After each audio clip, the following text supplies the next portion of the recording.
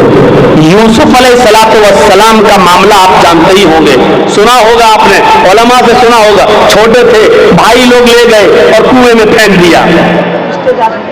اپنے باپ کے پاس آئے سارے بچے اور روتے ہوئے کیا کہنے لگے؟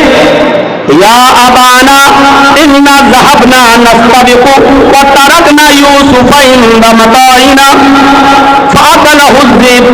اے میرے ابو جان، ہم یوسف کو اپنے ساتھ لے گئے، اپنے سامان کے پاس یوسف کو بٹھا دیا اور کہا کہ تم اس سامان کی دیکھ ریکھ کرنا۔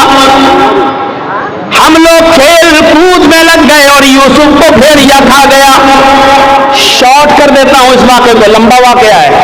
یوسف علیہ السلام کنویں میں پھینک دیے گئے، ایک قافلہ آیا، پانی نکالنا چاہتا تھا، جھانک کے دیکھا تو لڑکا یوسف اپنے قافلے والوں سے کہا یا بشرا ھذا غلام، اے قافلے والوں خوشخبری ہو، ہمیں تو بچہ مل گیا۔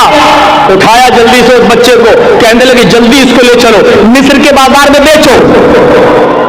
جو چیز فری میں مل جاتی ہے اس کو جلدی سے آدمی ہٹانا چاہتا ہے تاکہ کوئی اصل مالک نہ آ جائے، ہمیں کچھ نہ ملے۔ آپ لوگ تو جانتے ہی ہوں گے نا، چوری کا موبائل 20,000 کا 4,000 میں بھی بک جائے تو جلدی جائے، جو ملنا وہ تو آ جائے۔ اور اس معاملے میں ہم نے کلیا چکا علاقہ دیکھا ہے، 20,000 کے موبائل 2,000 روپے میں بھی جلدی سے۔ تو چوری کا مال آدمی جلدی سے نکالنے کی کوشش کرتا ہے۔ اب یہ بچہ جو ان کو کنویں میں ملا، اس کا اصل باپ نہ آ جائے کہیں یہ بچہ لے نہ لے، اس لیے اس کو بیچ دو پہلے۔ تو حضرت یوسف علیہ السلام کو بیچ دیا گیا مصر کے بازار میں۔ اور یہ تو آپ جانتے ہیں کہ وہ کتنے خوبصورت تھے، ان کی خوبصورتی کا ذکر قرآن میں آیا ہے، لیکن بکے کتنے میں؟ ان کی قیمت کیا لگی مصر کے بازار میں؟ وَشَرَوْهُ بِثَمَنٍ بَخْسٍ دَرَاهِمَ مَعْدُودَةٍ، یہ ہے ان کی قیمت۔ وَشَرَوْهُ بِثَمَنٍ بَخْسٍ دَرَاهِمَ مَعْدُودَةٍ، چند کھوٹے سکوں میں بیچ دیے گئے، چند کھوٹے سکوں میں بیچ دیے گئے۔ چلے بادشاہ مصر کے گھر میں آئے، بادشاہ نے اپنی بیوی سے کہا، بہت سے لوگ نام لیں گے، زلیخا کسی صحیح حدیث میں نہیں آیا، اس لیے جب نام آیا نہیں تو ہم نام لیں گے نہیں، ہم صرف یہی کہیں گے بادشاہ کی بیوی۔ بادشاہ مصر نے اپنی بیوی سے کہا کھلاؤ پلاؤ پالو پوسو بڑا کرو، بڑا ہوگا، ہماری کوئی اولاد نہیں، ہم اس کو اپنا بیٹا بنا لیں گے، یا یہ آگے چل کر ہم کو کوئی فائدہ پہنچائے گا۔ دیکھ ریکھ ہوتی رہی، کھلاتی رہی، پالتی رہی، پوستی رہی، بڑا یوسف بڑے ہو گئے، جوان ہو گئے، بالغ ہو گئے۔ اب ایک اور امتحان، ادھر بالغ ہوئے، ادھر بادشاہ کی بیوی کا ہی دل آ گیا یوسف پر۔ نبی بننے سے پہلے امتحان دیکھیے، بادشاہ مصر کی بیوی کا دل آ گیا، یوسف کو ورگلانے لگی، بہکانے لگی، اپنی طرف مائل کرنے لگی۔ یوسف بچتے رہے، بہانہ کرتے رہے، بچتے رہے۔ دھیرے دھیرے چرچا ہو گیا عورتوں میں، مصر کی عورتوں میں چرچا ہو گیا۔ اور چرچا کیا ہوا؟ دیکھو بادشاہ کی بیوی غلام کو دل دے بیٹھی، بادشاہ کی بیوی نے غلام کو دل دے دیا۔ اور عورتوں میں چرچا جب ہوتا ہے نا تو بہت خطرناک چرچا ہوتا ہے۔ کوئی بات آپ کو جلدی سے پورے علاقے میں پھیلانا ہو تو 2-4 عورتوں کو بتا دو، شام نہیں ہوگی پھیل جائے گی۔ عورتوں میں چرچے بہت جلدی ہوتے ہیں۔ وہ ایک واقعہ سنا ہے، ایک آدمی دیکھنا چاہتا تھا کہ میری بیوی کا پیٹ کتنا مضبوط ہے، اس کا ہاضمہ کیسا ہے، کوئی بات اپنے دل میں رکھ پاتی ہے، سنبھال کر کے نہیں رکھ پاتی۔ ایک دن گیا اور تربوز کاٹ کے لایا اور تربوز کو دوپٹے سے ڈھک دیا، تربوز لال رنگ کا تھا، اس نے دوپٹے سے تربوز کو ڈھک دیا اور لال رنگ نے اس دوپٹے کو لال کر دیا۔ اور ایسے لے کر وہ اپنے گھر میں گھسا. اس کی بیوی نے کہا یہ کیا ہے؟ اس نے کہا چپ چپ چپ چل. وہ گیا اور الماری میں اس نے تربوز رکھ دیا, کٹا ہوا تربوز. بیوی نے کہا کیا ہے اس میں, دکھاؤ مجھے کیا ہے, کیا لے کے آئے ہو؟ اس نے کہا دیکھو تم میری بیوی ہو, تمہیں ہم صحیح سے بتا دیتے ہیں, بیوی سے کوئی بات چھپانی نہیں چاہیے. ایک آدمی سے لڑائی ہو گئی تھی میری, میں نے اس کی گردن کاٹ دی, میں نے اس کا سر قلم کر دیا, اور دن میں ہم اس کے گردن کو پھینک نہیں سکتے, کہیں پولیس پکڑ لے گی, اس لیے رات جب ہو جائے گی تب ہم ندی میں پھینکنے جائیں گے اس کا سر. تم چپ رہو, کسی کو بتانا نہیں. نہیں میرا آدمی پھنس جائے گا, میں کیوں بتاؤں گی کسی کو؟ نہیں ٹھیک ٹھیک ٹھیک چلیے. 4 بجے کے آس پاس 3 بجے کے آس پاس دن میں اس نے تربوز رکھا تھا الماری میں, اور مغرب کی اذان ہونے تک پولیس آ گئی اس کے گھر میں.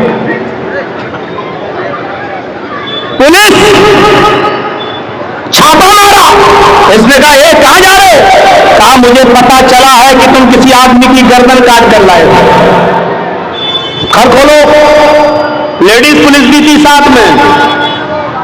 پورا گھر چھان مارا, الماری کھولنے کی نوبت آئی. کہا صاحب میں آپ کو خود ہی بتا دیتا ہوں, میں نے کسی کا سر نہیں کاٹا واٹا ہے, آپ نے میرا پورا گھر چیک کر لیا ہے, اس الماری کو بھی چیک کر لیجئے, میں خود کھول دیتا ہوں. الماری کھولی اس آدمی نے. کہا صاحب سر نہیں کاٹا ہے, یہ تربوز کے میں نے 2 ٹکڑے کر دیے تھے, تربوز کو میں نے دوپٹے میں لپیٹ لیا تھا, اور اس تربوز کو میں نے لا کر یہاں رکھ دیا. تربوز لال تھا اس لیے دوپٹہ لال ہو گیا. بیوی کو میں نے صرف یہ کہا کہ میں ایک آدمی کا سر کاٹ کے لایا. یہ دیکھنا چاہتا تھا کہ بیوی پر کتنا بھروسہ کیا جائے, یہ عورتیں پیٹ کی کتنی مضبوط ہوتی ہیں, یہ دیکھنا چاہتا تھا. سر دیکھ لیا. آج کے بعد یقین آ گیا کہ کوئی بات بھی بیوی تک کو بتانے کے لائق نہیں ہے. پولیس والے بھی تربوز دیکھ کے ہنسنے لگے اور کہنے لگے کہ تمہیں آج تجربہ ہوا ہے. ہم بھی پولیس میں ہیں, لیکن خاص بات ہم بھی اپنی بیوی کو نہیں بتاتے ہیں. مثل مشہور ہے یہ, عورتوں میں چرچا ہو گیا. یوسف کو اپنا دل دے بیٹھی بادشاہ کی بیوی. اب اس کی جب بدنامی ہونے لگی چاروں طرف, تو اس نے کہا اچھا عورتوں کی چالیں بڑی خطرناک ہوتی ہیں, جانتے ہو نا؟ اور نہ جانتے ہو تو میں آپ کو بتاؤں, میری ماں بہنیں ناراض ہو رہی ہوں گی, یہ مولوی کیا کہہ رہا ہے, غصہ مت ہوئیے. قرآن نے خود کہا ہے ان کیدکن عظیم, ان عورتوں کی چالیں بہت خطرناک ہوتی ہیں. عورتوں کی چال, صرف کھڑے ہو کر اگر 2 آنسو بہا دے تو آپ دیوانے ہو جائیں گے. کتنا ظلم ہوا ہے بیچاری پر, دیکھو بیچاری کیسے رو رہی ہے. ارے اس کے آنسو ہی میں تو سارے ظلم چھپے ہوئے ہیں. کتنی جلدی آدمی, 4 طرف آدمی اور کھڑا ہو, وہ عورت رو دے بیچ میں, تو چاروں کو ہمدردی آ جائے گی. بہن روتے نہیں ہیں, ارے نہیں, سب اس سے ہمدردی کرنے لگیں گے. قرآن کی آیت پر اعتبار کریے. ان کیدکن عظیم, ان عورتوں کی چالیں بڑی خطرناک ہوتی ہیں. اب بادشاہ مصر کی بیوی نے چال چلی, ساری عورتوں کی دعوت دے دی, ساری عورتوں کو بٹھا دیا, ایک ایک پھل سب کے سامنے پھل رکھ دیے, ایک ایک چھری دے دی اور کہا جاؤ پھل کھاؤ. ساری عورتیں کاٹ کاٹ کے پھل کھانے لگی. ادھر یوسف سے کہا یوسف ان کے سامنے سے گزر جاؤ. یوسف علیہ السلام ان عورتوں کے سامنے سے گزرے. ان عورتوں نے جیسے ہی دیکھا یوسف علیہ السلام کے حسن کو, ان کی خوبصورتی کو, ادھر دیکھا ادھر پھل کے بجائے ہاتھوں پر انگلیاں چھریاں چلا دی. انگلی کٹ رہی ہے اور وہ دیکھتی چلی جا رہی ہے. انگلی کٹ رہی ہے لیکن دیکھ رہی ہے, تکلیف نہیں ہو رہی ہے. کبھی کبھی آپ بہت تیز ایکسیڈنٹ کر جائیں اور آپ کا سر کسی دیوار سے بہت تیز ٹکرا جائے تو اس وقت آپ کو تکلیف نہیں ہوگی. 15 منٹ کے بعد, 20 منٹ کے بعد, آدھے گھنٹے کے بعد آپ کو درد کی تکلیف ہوگی. ایسے ہی یہ عورتیں یوسف کے حسن کو دیکھ کر شکر رہ گئی. ہاتھوں کی انگلیاں کٹ کٹ کے زمین پر گر رہی